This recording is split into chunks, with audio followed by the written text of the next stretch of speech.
Ohio's population drain, it's real. How are you going to address that? So there's two components, as you know, Tanya, to the population drain. One is that people are having fewer kids because there's a sense of economic insecurity, and I think we have to bring that culture of the family back. That's personal to me. I was born and raised in this state, proudly as one of two kids in this household, not far from where we are right now, and I'm raising my kids right here in Ohio as well. So I'm passionate about making it easier for parents to raise their kids in this state. But the second issue is that many of those kids, when they graduate from high school or when they graduate from college in this state, they're going to pursue economic opportunity in other states. And we're going to turn that ship around by bringing high-paying jobs back to Ohio. That means taking the income tax burden down. It means cutting red tape. It means making Ohio the best state in the country and the most attractive state in the country to build a business. And I know a thing or two about this because that's my background. I'm not a politician, I'm an entrepreneur, and I want this to be the top state in the country to both raise a young family and also to build and grow a business. And those two things actually go together because those will keep those young people in our state rather than the brain drain and the youth drain that we're seeing to other states. That's going to stop on my watch. Okay, you brought up the income tax. You want to do away with income tax. Yes, eventually. How? And I mean, there's got to be an offset to that. Sure. So how do you pay for things like school? Sure. Well, first of all, that's it. Schools are mostly paid for by local real estate taxes, which we can talk about separately.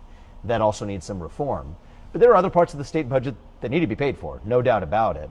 The way you ultimately pay for it in the long run is through more savings, through cutting waste, fraud, abuse, government overgrowth, and then added revenue through economic growth that we bring to our state. And it won't be immediately that we get to zero, but we have a clear plan over time to get this state to be a zero income tax state. And that allows other businesses to plan and say, hey, we're not moving to Texas or Florida or Tennessee. We're moving to Ohio and bringing those high-paying jobs with us. And there are other sources of revenue that I like bringing in as well. I think we have a great opportunity to be more of a summer tourism state than we are today. I won't say winter tourism, but summer tourism is a major opportunity we're foregoing in Ohio. You have Lake Erie to the north. You got Buckeye Lake in the middle of the state. Even here in Cincinnati, we could be doing what cities like Nashville and Memphis are doing. And that brings added revenue and business into the state as well. So we have a clear plan. It's gradual, it's step by step. But if I as governor am able to say that you're no longer going to pay capital gains if you sell your business, you stay here, that you no longer have to pay the higher income tax rate, but you're stair-stepping down to zero, even over the next several years, that allows those high-paying jobs to come back, which starts a cycle of economic growth. And if we're doing that, we're also weeding out some of the excess spending that's not helping anybody. And there is a lot of waste and a lot of bureaucracy in our government, no doubt about it. That's going to get us to a place where we bring more high-paying jobs, more economic growth, that puts money back in the pockets of those working families. And I do think it's a big issue. I mean, you think about today, rising costs, rising food prices, rising costs of living. The best defense against that, Tanya, is actually wealth creation. I want to put more of that money back in your pocket so you're able to keep what you earn because it's your money and not the government's. I want to bring those property taxes down, which have also gotten too high, especially since the pandemic. We're going to be able to restore property taxes to at least more sane levels where they were before the pandemic, rather than the insane spike that we've seen, which I'm happy to talk more about. Okay, so let's go back to schools. Sure. The way schools are funded in Ohio, Yeah. I don't even want to try to understand it. Yeah, And it's I very don't. complicated. It's very complicated. Is that something that you want to streamline and make better? Because school funding just seems to be a constant problem in the state. Sure. So there's two things we want to do, two things I'm confident we will deliver for this state starting next year. Okay, we're talking 7, 8, 9 months from now. We will be on a path to both improving academic performance in our public schools. That's an area where we need major improvements. But to be able to do that while also bringing down the property tax burden in this state that has gotten way too high after the pandemic. So how are we going to do those things? Well, number one is, if you look at how much are we spending per pupil, how much are you, the taxpayer, paying per student, it's 40% more now than it was before the COVID pandemic, which is insane because test scores haven't improved, student outcomes haven't improved, they've actually gone down. So our plan for educational reform is to bring high standards back to our public schools. Re-implement third grade reading literacy requirements to say that you're not going to fourth grade until you can read at the end of third grade. That's the point in a child's life where they make that special transition from learning to read to reading to learn. And if you make that transition, you're going to be successful in life. If you don't, you're 6 times more likely to end up in prison. That means literacy coaching. It means empowering the best teachers to actually make even more money than they do now. I'm a product of public education in Cincinnati through 8th grade. I went to St. X for high school, but I went to public schools through 8th grade. I had some great teachers who changed my life. I want the best of those teachers to be able to earn more, but what we're missing is bringing those basic standards in math, reading, and writing, and civic education to our schools. And if we do that, while also cutting a lot of the overhead bureaucracy, we can bring down the property tax burden at the same time. And we've laid out a clear plan to do it, to roll back those property taxes to where they were before the end of the pandemic. That's common sense. We can get that done. But that's the kind of pragmatic leadership I think we actually need. You're going to face a teachers union that is not going to like that at all. Well, look, I'm in this to serve the people of the state. And I think the individual teachers will actually be far better off on my plan than on my opponents. If the best teachers, especially young teachers, are able to earn more money than the starting salary of $40,000 a year because they're doing a good job, our students are better off, our parents are better off, and yes, our teachers are better off too. I think a big part of the problem is the bureaucracy that falls on the shoulders of these teachers. The number of taxing authorities. We have a couple thousand taxing authorities layered on top of school districts that don't even match up to the taxing authorities.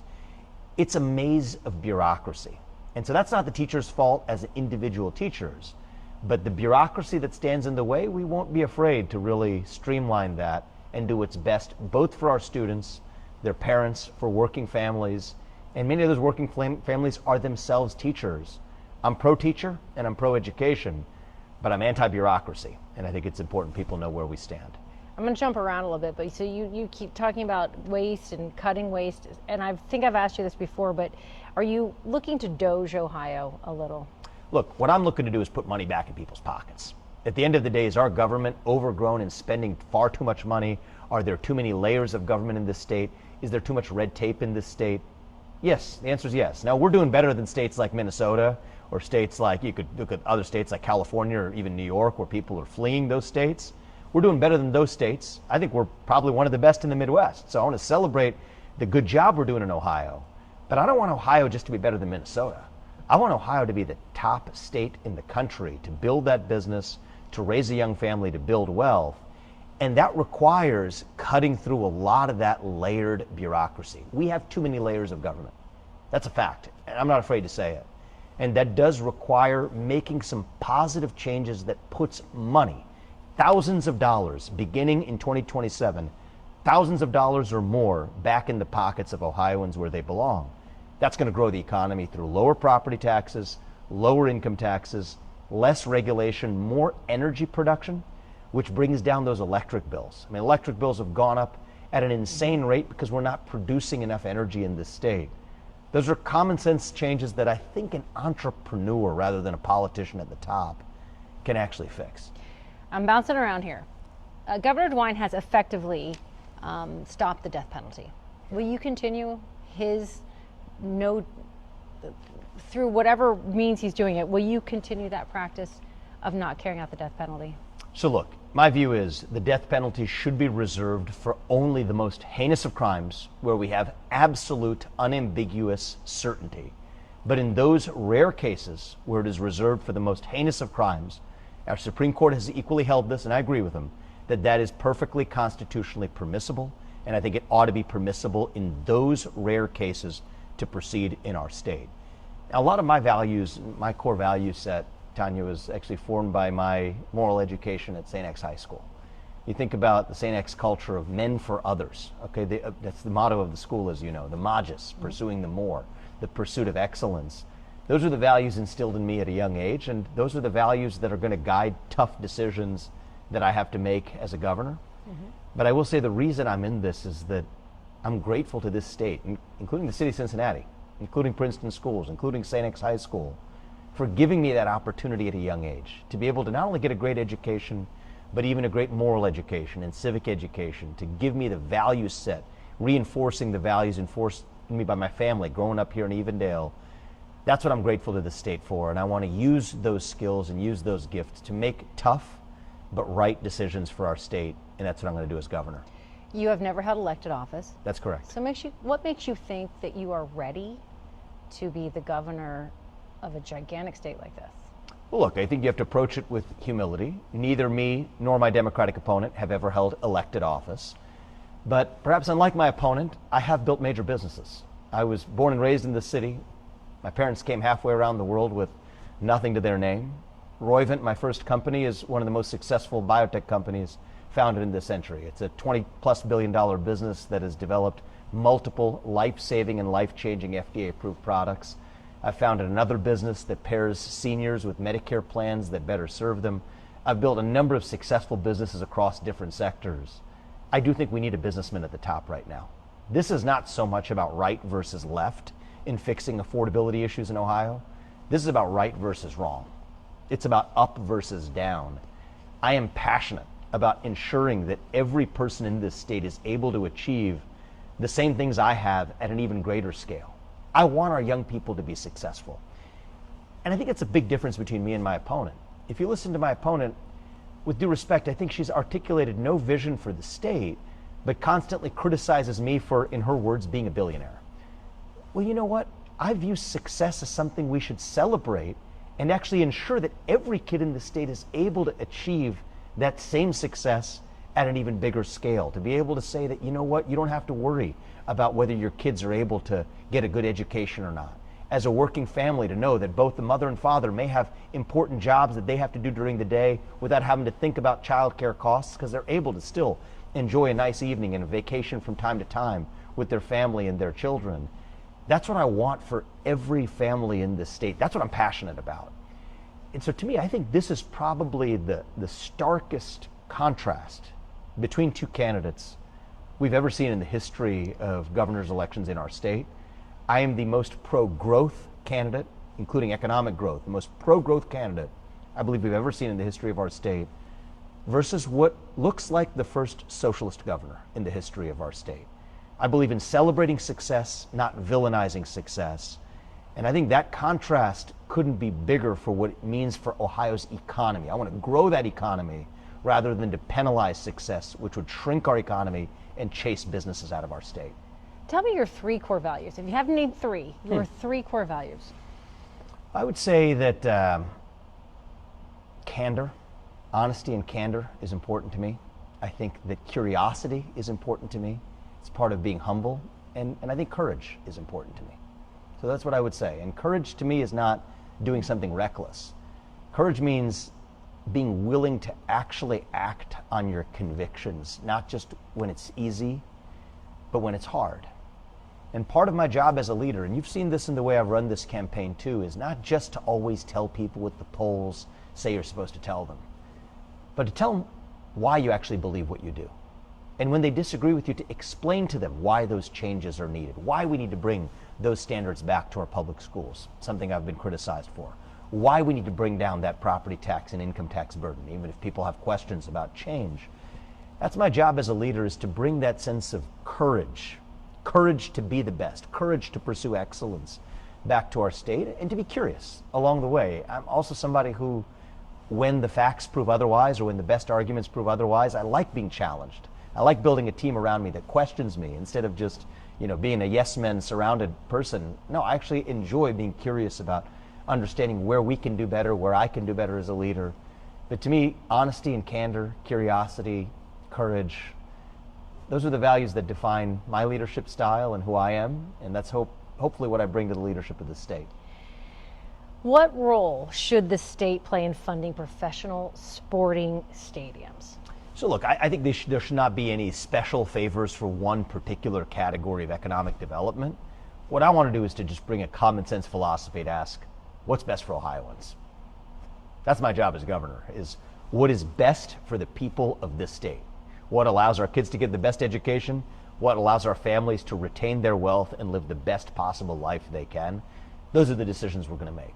Obviously, we got to compete against other states, so we don't want our Cincinnati Bengals. I'm particularly biased as a Bengals and a Reds fan, but I'll put those biases aside as a governor. Whether it's the Bengals, Browns, you could think about professional hockey, you could think about the Blue Jackets, you could think about the Columbus Crew. You could go around the state.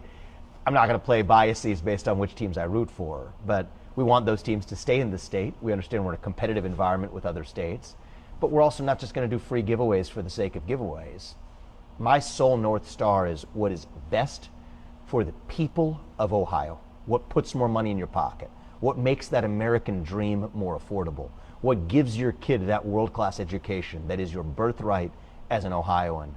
That's my North Star. Everything else is secondary. Well, I personally hope that you're biased towards the Bengals and the Reds. That's just me, though. Okay. Governor DeWine has said that he wishes he would not have signed the law allowing online gaming. What's your stance on it? Should it be limited? Should it be overturned? Look, I think we got to bring common sense standards, particularly the protection of children, right? So I'm not the kind of guy who says, and I think this is different between me and my opponent, that's a behavior I don't like, therefore I ban it. You look at my opponent, she led the way, she defied judges' orders to cancel a primary election over a judge's orders back in the COVID pandemic as Ohio's health director. I'm not the kind of guy who says that whether I agree with you or not, I'm going to ban your behavior. But what I do believe is in protecting those who are vulnerable. In this case, let's talk about kids.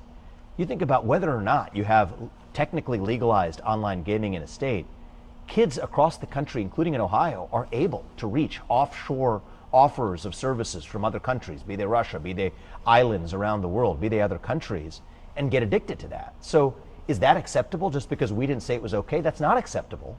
But we need a common sense framework that protects those children. So I believe in solving the actual problem. Childhood addiction is something that we should avoid, while also respecting the rights of adults to make well-informed decisions for themselves. And that's the way I intend to lead, is that as adults, we got to make sure people are educated enough, able to make good, rational decisions for themselves and their families. But kids aren't the same as adults, and they need to be protected differentially. I know you met with Governor DeWine right before he endorsed you. Did he give you any advice? Did he give you any thoughts on how to be governor of the state of Ohio? Well, look, I think one of the things I've appreciated about my many interactions with Governor DeWine is that he has actually exhibited the same value that I said was important to me, is curiosity. He's asked me a lot of questions about how I'm thinking about the future, and I've really appreciated the way that he's channeled his advice, understanding that he and I are different people. We're from different generations, we have different backgrounds, but we both share a common passion for making sure Ohio is as successful as we can be. One of his pieces of advice is that you only get to do so many things, right? There's a lot that falls on the plate of a governor. But if you want to pick a few things that you really care about changing, define what those are for yourself and then get those things done, because you can't do everything at the same time. And as an executive myself, that speaks to me. I do think that focus is the mother of success, and I've appreciated his guidance. He's not prescribing to me where to focus, but his advice to me is for me to figure out where I want to focus. And I have a good sense for that. I want to make this the most affordable state to live the American dream. I want to bring high-paying jobs back to the state through delivering economic growth and making this the most attractive state in the country to build a business. And perhaps most importantly in the long run, I want this to be the state where every kid is able to get a world-class education in math, reading, writing, and civic education. So for me, those are my focus areas. There's other important things too, but those are the things that I know I'm going to deliver. And I've been grateful to Governor DeWine for our many conversations, and we're going to have more too in the coming months about how we can best accomplish those goals. Over the past decade, Ohio has seen a significant shift in voting patterns. You know this, particularly traditionally Democratic and Union voters have moved toward Republican candidates during elections in which Donald Trump's involved. Do you believe this shift is durable? And can you sustain it in this year's statewide races, all of them, without Donald Trump in the mix? Absolutely. In fact, the evidence suggests we're already doing that. You see recent polling from union households. Understandably, they want more money in their pockets, rightfully so. They want high-paying jobs in the state, and they understand I'm going to be the guy who delivers that. So we're doing well amongst union households. We're also doing well amongst union endorsements. I'm proud to enjoy the endorsements from groups ranging from the Teamsters to the plumbers and pipe fitters unions, to the Midwest carpenters unions, to a wide variety of trade unions, even you think about ACT Ohio, think about a lot of the building trades. They've stepped up. They stuck their neck out early to come out and support me in an unprecedented way. I'm grateful for their support, and we will not forget the workers of this state. To the contrary, every policy we put in place is going to lift up the working family by putting more money in your pocket, by bringing down those electric bills, but most importantly, bringing and keeping high-paying jobs in the state, keeping young workers in the state. And I'm grateful to these unions. I mean, they didn't have to make this change, but they reflect, I think, an open-mindedness, a willingness to say 10 years ago, they might have just voted Democrat by habit. And by the way, the Republican Party back then was not as friendly to working men and women in the way that we are today. I'm confident that I will be both a governor who brings those high-paying jobs to our state, but does so for the benefit of our workers. And I'm grateful for the endorsements of those unions, and I'm grateful for the union support that we're seeing in the polls. I just have one more question, and that is, one of your stated missions is to make our city safer.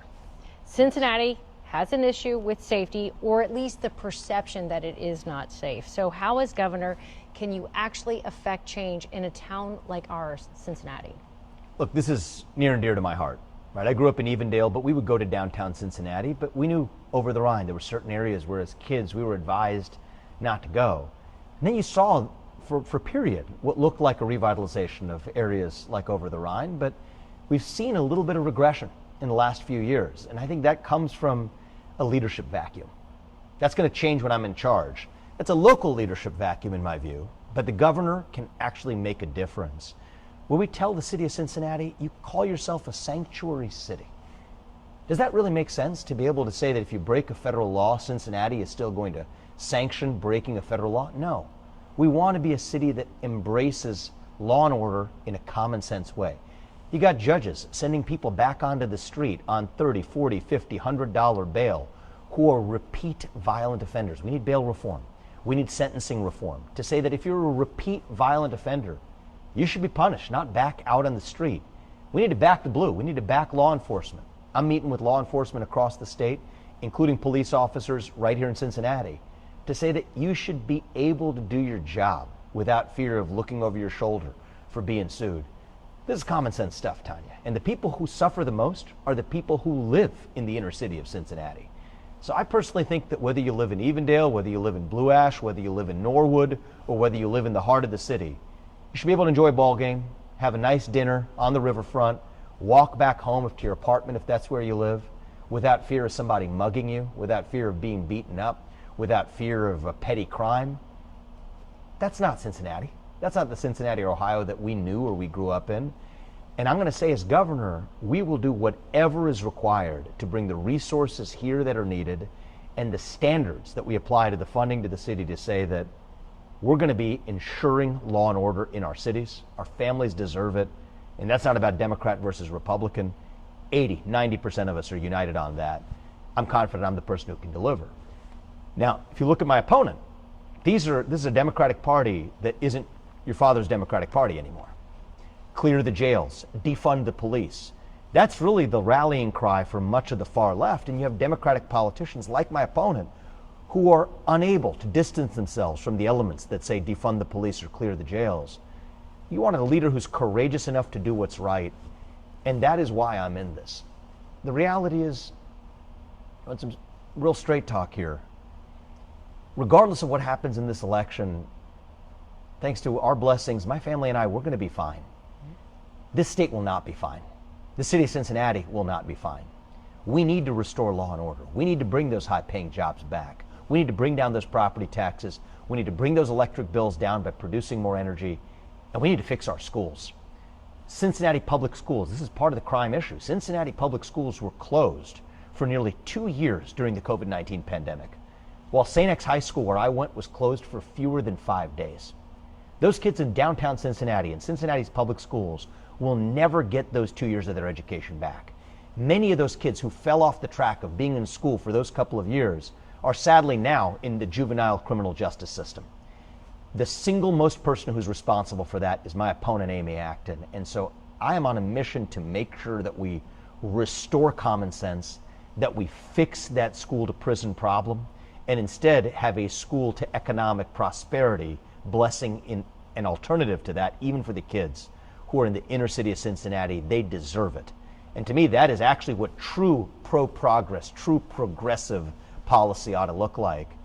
But I certainly believe that it's going to be our solutions that actually deliver it.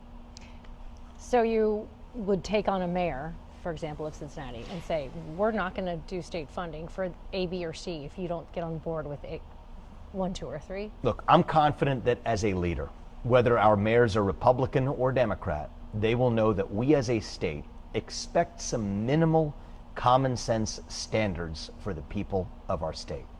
And I've met many of them. I've met with the mayor of Cincinnati. I've met with mayors of other cities across our state. We were able to have great, cordial conversations, productive dialogue.